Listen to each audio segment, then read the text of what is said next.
Hola, amics! Voleu submergir-vos amb mi en una nova història? Doncs poseu-vos les ulleres de bussets i veniu! Ara coneixerem a la Posidònia oceànica, l'ésser viu més longeu del planeta. És una planta meravellosa, endèmica del Mediterrani, que es va adaptar a viure en els fons marins. La seva presència indica que l'aigua està neta, ben oxigenada i lliure de contaminació. Sí, és una planta, amb fulles, tiges, arrels, flors, fruits i llavors. I com totes les plantes, amb les seues fulles llarguíssimes, fa la fotosíntesi.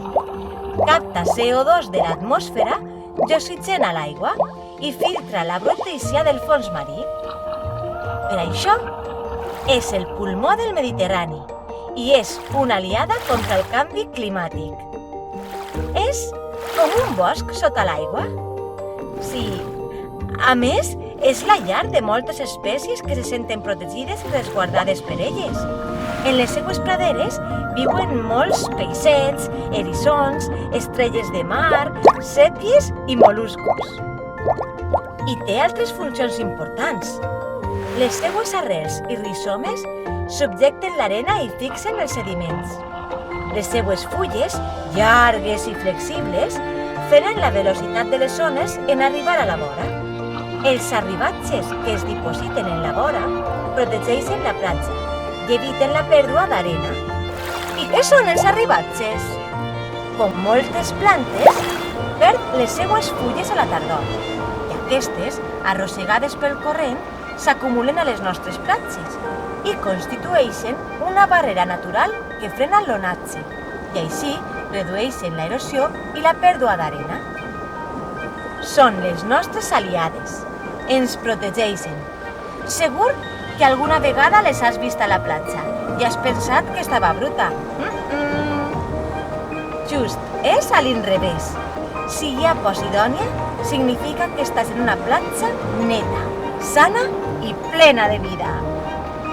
I sabeu què són aquestes boletes amb les quals jugueu? Són restes de Posidònia. Els pèls que veiem són fibres que s'han separat de la tija, les quals, en ser bressolades per l'onatge i mesclar-se amb l'arena, van prenent la forma esfèrica, com creant un cabdell de mar. Malgrat la seva importància, actualment s'han perdut moltes praderes.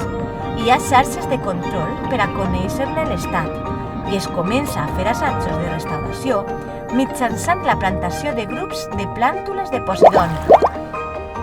I què podem fer nosaltres? Busseja, busca informació, investiga els seus hàbitats. Segur que si la coneixes un poc millor, la protegiràs.